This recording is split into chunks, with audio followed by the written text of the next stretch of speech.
안녕하세요. 조경기능사 실기가 되겠습니다. 여러분들 필기 합격을 진심으로 축하드리고 이제 본격적으로 실기를 공부하시는데요. 실기의 점수 배정에 대해서 좀 말씀을 드릴까 합니다. 실기는 제도가 있고요. 제도, 그 다음에 수목감별이 있어요. 수목, 감별, 다음에 작업, 이렇게 진행이 됩니다. 그래서 제도 같은 경우에는 다시 평면도와 단면도 이렇게 있고, 평면도가 배점이 35점, 단면도가 15점, 이렇게 점수가 이렇게 배정이 되죠. 그래서 여러분들이 그러면 평면도만 잘 그리면 되냐? 그건 아니에요.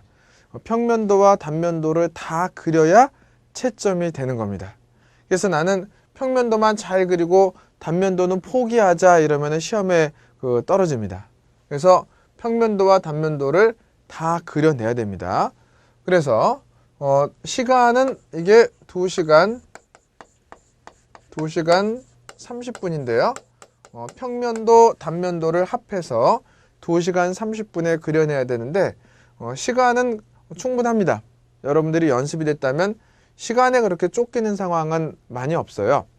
다음에 수목감별에 대해서 보자면은 20문제가 출제가 되는데 이거는 총 배점은 10점이고 한 시간은 약 한 10분 정도 주어진다. 이렇게 보시면 됩니다. 작업은 보통 2가지 작업을 하는데 실제로 삽을 들고 땅을 파고 나무를 심고 잔디를 감고 벽돌을 깔고 잔디를 깔고 나무를 심고 전정도 하고 이런 겁니다. 그래서 보통 2가지 교목을 심고 지주목을 세운다든지 교목을 심고 이렇게 벽돌 포장을 한다든지 이런 작업 2가지가 있는데 요게 이제 40점의 배점이죠.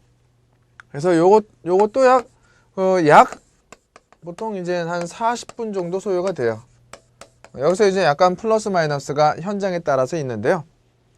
제도는 2시간 30분이면 이제 딱 끝나는 거고요. 수목감별이나 작업은 여기서 이제 상황 봐서 약간의 플러스 알파나 플러스 마이너스 알파 이런 게 있을 수 있어요. 약간의 애누리가 있습니다. 그래서 점수는 이렇게 제도해서 2개 합하면 50점. 수목감별이랑 작업 2개 합해서 50점 해서 100점 만점 중에서요. 우리는 100점 중에 60점을 맞으면은 이거는 합격입니다. 그래서 제도는 이제 저랑 같이 하시면 되는데 여러분들이 이제 제도 한 게 내가 이제 이걸로만 해가지고 합격을 할 수 있느냐 이런 질문이 있을 수 있는데 충분합니다. 실제로 이제 저희 에디스트를 통해서 제도만 통해 가지고 합격한 경우가 그러니까 요 동영상만 가지고 합격한 경우가 굉장히 많아요. 동영상만 제대로 잘 보시고 그대로 따라 하시면 되는 거예요. 제가 여러분들에게 시키는 대로 따라만 하셔도 합격하시는 데는 아무 지장이 없거든요. 알아두시고. 그럼 수목감별은 어떻게 하느냐? 가장 좋은 거는 여러분들이 현장에 가서 보는 겁니다. 나무를. 근데 그게 좀 여의치 않으시면은 저희 자료실에 가면은 수목을 이제 전부 사진을 찍어서 올려놓은 게 있어요. 그거를 보셔도 좋은데 이 수목감별만큼은 현장에서 직접 내가 가지를 보고 이게 감나무 가지구나 이게 소나무 가지구나 이런 식으로 가지를 분별하는 능력을 좀 갖추시는 게 좋습니다. 직접 보는 게 가장 좋고 그 다음에 작업이라는 거는 이것도 동영상으로 되어 있는데요. 사실 이거는 현장에서 해보는 것보다 동영상으로 보는 게 더 합격할 가능성이 높습니다. 왜냐하면 현장에서 직접 하면은 매끄럽게 진행도 잘 안 될 뿐더러 한 사람이 시범 보이면은 둘러가지고 이렇게 볼 수 있는 사람의 인원이 한정돼 있어요. 한 10명만 주변에 둘러서도 더 이상 다른 사람은 구경도 못하고 막 그랬거든요. 근데 작업 CD로 만들어 놓는다든지 아니면은 영상으로 보게 되면은요 계속 반복해서 볼 수 있고 여기 또 저희 교재에 작업하는 방법에 대한 얘기들이 나와 있으니까 방법론이 나와 있으니까 뭐 수목감별에 대한 특징도 나와 있고요. 32쪽에 보면은 그 나무의 특징, 나무의 특징이라든지 이런 것도 자세히 나와 있습니다. 네, 그리고 그래서 수목감별에 이제 도움되게 되어 있고요. 또 작업에 대한 얘기도 또 자세히 되어 있어요. 예, 그래서 이렇게 해서 60점을 맞으면 합격을 한다. 이렇게 보시면 되겠고, 걱정하지 마십시오. 이 강의를 통해서도 여러분들 합격하는데 아무 지장이 없습니다. 예, 계속 보시겠습니다. 그래서 책을 보시면서 같이 한번 따라해 보도록 하죠. 제도를 하는데요. 1쪽에 보면은 제도에 관한 일반론을 제가 적어놨고요. 보시면은 여러분들이 현장 가시면은요, 제도 용지 2장을 받게 돼요. 2장은 A4 용지를 이제 합해놓은 A3. 그러니까 A3 용지 크기는 한 요만한데요. 이건 A4 용지 2개 합한 거랑 같죠. 여러분들이 받으신 교재 있죠. 이 교재를 2장 합하면은 이거 A3 용지 이렇게 커집니다. 이런 종이 2장을 이렇게 받게 돼요. 한 장은 평면도고요. 평면도를 그리시는 거고, 다른 한 장은 단면도를 그리시는 거예요. 평면도, 단면도 이렇게 그리시는데, 여기 또 한 장이 더 있습니다. 이렇게 2장을 그리시는데, 먼저 이제 평면도를 받으시면은, 단면도도 마찬가지고, 여기 이렇게 쭉 선이 하나 거져서 인쇄가 되어 있어요. 여기에 이제 여러분들 이름하고 수험번호를 적어요. 수험번호. 채점을 해야 되겠죠? 그래서 왼쪽에 약간 두껍게 여기 인쇄가 되어서 이렇게 나옵니다. 여기도 마찬가지로 단면도도 여기에 이름하고 여러분들 이름하고 수험번호를 적게 돼 있어요. 수험번호를 적게 돼 있고 여기 이제 까맣게 이제 줄이 거져 있죠. 요런 그 답안지를 받게 돼요. 이거는 답안지입니다. 여기다가 여러분이 답을 제출하는 거예요. 그럼 여러분들은요, 까만 그 연필로, 연필이 필요합니다. 좀 굵은 연필, HB나, 뭐, B나 HB, 좀 진한 거죠? B나 HB. 샤프가 아니고 연필로, 좀 두꺼운 연필로, 여기를 이제 그 왼쪽은 요 선에서부터 25mm 떼고, 25mm, 여기는 한 10mm, 10mm, 10mm 떼고 이렇게 선을 진하게 그려주셔야 됩니다. 예. 이렇게 평면도, 단면도는 마찬가지. 받으시면은 요 선에서 25mm, 25mm, 25mm면 2.5cm죠? 위는 10mm. 여백을 주라 이거예요. 10mm. 여기도 10mm. 요렇게 이렇게 윤곽선 작업을 해야 됩니다. 그리고 평면도에만, 단면도는 아니고요. 평면도에만 여기 표제란이라고요. 이 평면 도면에 대한 해설이 들어가요. 설명이 들어가는 표제란이라는 거를 이렇게 또 끊어줘야 돼요. 여기서 이렇게 표제란을 만드는데 이 표제란은 이 폭을 얼마로 해야 된다라는 건 없어요. 그냥 여기 여러분들이 제도하실 도면의 크기에 따라서 이거를 조절할 수 있습니다. 예를 들어서 이 도면이 크다 그러면은 요거를 한 7cm 정도 하고 좀 요 도면이 작다 그러면 한 8cm 8cm 정도 요 폭을 8cm 80mm죠 80mm 정도 해도 됩니다. 그런데 도면이 지나치게 크다 이 도면이 뭐 너무너무 크다 그러면은 그 감독관께서 이런 말씀을 하세요. 여기서 뭐 2.5cm 뗄 게 아니라 그냥 1cm만 떼라. 원칙은 2.5cm 떼는 게 맞아요. 그 왼쪽 철하는 곳은 2.5cm 떼라 그랬는데 너무 도면이 크니까 여기 뭐 1cm만 떼셔. 이렇게 그 추가적으로 이제 지시사항이 나오면 그 지시사항에 따르시고 특별한 지시사항이 없으면 여기를 2.5cm, 여기를 1cm, 1cm, 요 끝에서 1cm, 1cm, 1cm 해서 네모를 이렇게 굵게 좀 B나 HB로 굵게 이렇게 그시는 거예요. 그 다음에 표제란은 이 도면에 대한 설명이 들어갈 이 표제란은 한 그 폭을 한 80mm 정도 해가지고 이렇게 잘라 놓는 거죠. 단면도는 그런 게 없어요. 단면도는 표제란이 없어요. 그냥 이렇게 하고 끝내면 돼요. 자, 이렇게 하면은 준비가 끝난 겁니다. 일단은 여기는 이제 평면도상에 글이 떠면은 어떤 도면인지도 모르죠. 예. 일단은 요렇게까지만 해 놓으시면 됩니다. 일단은 그렇습니다. 그 다음에 여기에 이제 도면을 그리고 이 도면에 대한 설명이 표제란이다 그래서 들어갈 겁니다.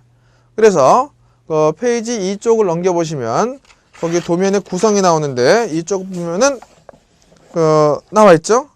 거기에 이제 오른쪽 상하로 표제란이 그려져 있습니다. 표제란에 어떤 것이 들어가느냐? 작업명, 영영아파트 휴게공간 설계. 이 작업명은 주어지죠.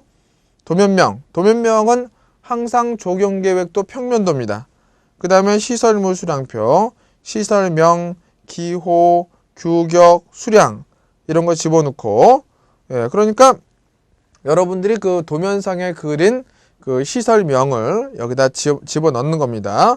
그 다음에 수목 수량표는 상록교목, 낙엽교목, 관목 이렇게 해서 여기다가 집어넣게 되죠. 그 다음에 그 밑에 방위 표시와 축척을 집어넣고 끝내는 겁니다. 네, 이렇게 구성하면 돼요. 네, 그래서 표제란 구성 거기 이쪽에 나와 있습니다. 그래서 이거는 실제로 우리가 해 보면서 여기다가 요거만 봐서는 안 되고요. 일단 이거를 순서를 익혀 놓으시고요.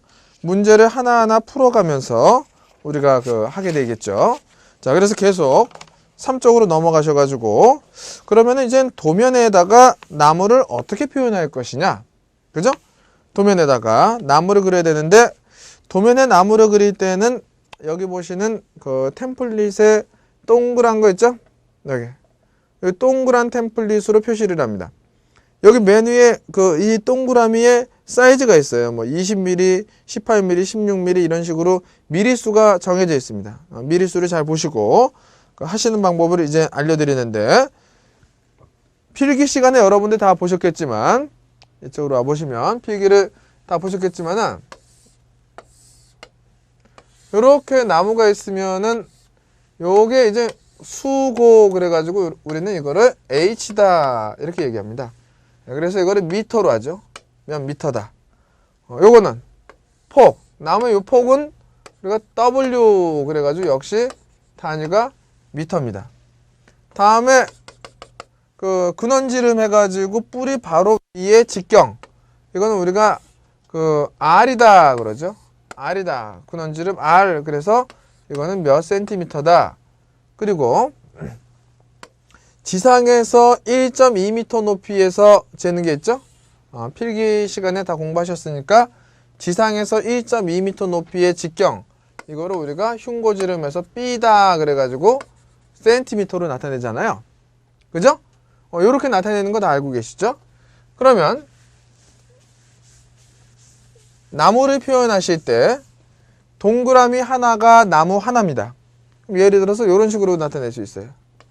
자, 이거를 느티나무다 그래가지고 동그라미가 2개예요. 동그라미가 2개면은 느티나무가 2개죠. 그러면 이거를 이어가지고 이렇게 이어가지고 2주에 느티나무가 있다. 느티나무 이렇게 쓰고 그 밑에다가 규격을 씁니다. H 4.0 곱하기 R15. 그래서 키가 4.0이고 높이가 키가 4.0이고 그러니까 키가 높이죠. R이 근원직경이 15cm인 느티나무 2주를 식재하였다, 이런 뜻이 되겠어요. 그러면은 이 나무의 규격은 내가 정하는 것이냐 책에 주어지느냐? 문제에서 주어집니다. 나무 규격은 문제에서 주어지기 때문에 그 주어진 나무 규격을 그대로 쓰면 돼요. 그래서 이런 네모 박스가 이제 문제지에 나와가지고요, 나무하고 규격이 쭉 나와 있어요. 이 나무를 사용하셔야 리스트가 쭉 나와 있어요. 그 나무 중에서 사용을 하시면 돼요. 그래서 표현하는 방법은 이렇다, 이런 겁니다. 자, 그러면은 나무를 동그라미로만 표현하는 건 꼭 아니에요. 동그라미 하나로 제일 간단하죠, 이건 모양이. 그런데 우리가 도면상에 느티나무만 있는 게 아니라 벚나무도 있더라 그러면 벚나무도 똑같이 동그라미로 하면 안 됩니다. 똑같이 동그라미 이거 벚나무다 이러면 안 돼요. 벚나무다 그러면은 느티나무랑은 모양이 달라야 됩니다. 어떤 식으로든지 좀 달라야 돼요. 자, 여기에 대해서 제가 좀 강의를 하도록 하겠습니다. 자, 그래서 여러분들이 설계도상에 나무를 그려야 되는데 그 나무를 어떻게 표현할 것이냐, 거기에 대해서 좀 알아보도록 하겠습니다. 자, 먼저 화렵수를 표현하는 방법이 있습니다. 화렵, 교목. 예. 예, 화렵수와 침엽수 표시 방법이 다른데 여러분 여기서 간단하게 짚고 넘어가겠는데요. 교목은 뭐고 관목은 뭐냐? 여러분들 모르시는 분이 혹시 있을까봐 제가 말씀드린다면 이런 거예요. 교목은요. 교목은 뿌리에서 뚜렷한 원줄기 하나가 나와서 가지와 잎이 뻗어가면은 교목입니다. 원줄기 하나가 나오면 교목이에요. 관목은 뿌리에서 가는 가지 여러 개가 나오면 관목입니다. 교목, 관목 이런 차이가 있어요. 알아두시기 바랍니다. 그래서 이제 화렵수 먼저 하겠는데요. 화렵수는 이제 시각적인 모양이 동그랗습니다. 좀 부드럽죠. 화렵수는 침이 잘 없죠. 그래서 이렇게 동그라미로 표현을 해요. 동그라미로.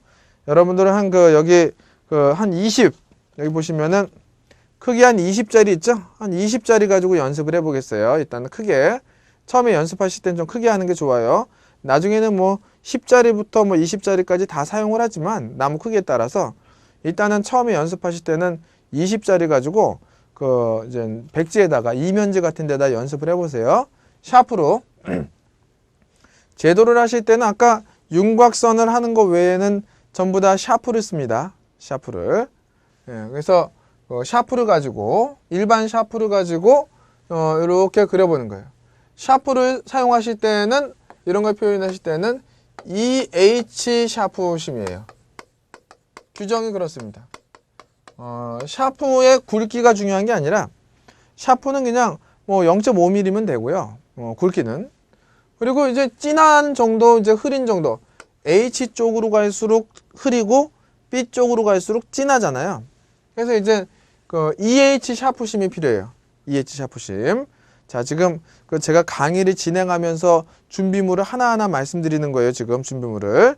자, 그러면은 뭐 맨 처음에 이쪽으로 다시 오시면은 맨 처음에 여러분 요렇게 요 선에 윤곽선을 그릴 때는 뭐가 필요하나요? 윤곽선을 그릴 때는 50cm 자가 필요하죠. 자, 일반 자가 필요해요. 50cm 자가. 그래서 50cm 자로 이렇게 30cm 가지고는 안 됩니다. 중간에 끊어져요. 50cm 자를 준비하셔야 되고, 물론 이제 여기다가 이제 조그만한 그림 같은 거 그리려면은 기동성 있게 그리려면은 30cm 자도 필요합니다. 제가 이제 이 시간 끝나고 준비물 쭉 적어 드릴게요. 50cm 자, 30cm 자 이런 게 있어야 되고, 방금 이제 템플릿 있죠? 템플릿. 그리고 샤프는 EH 샤프심 해서 이렇게 이제 템플릿을 다 이렇게 드시고, 여기 이제 20mm짜리로 동그라미를 그리고 거기다 가운데에다 점을 딱 찍어보는 겁니다. 이거를 내가 느티나무다라고 정의를 내렸어요. 사람마다 전부 다 나무 모양이 틀립니다. 똑같은 설계를 해도 이 사람이 나무 표현하는 방법, 이 사람이 표현하는 방법이 달라요. 나는 이 동그라미를 느티나무로 했는데 또 동그라미를 벚나무로 하는 사람도 있습니다. 그거는 자기 마음이에요.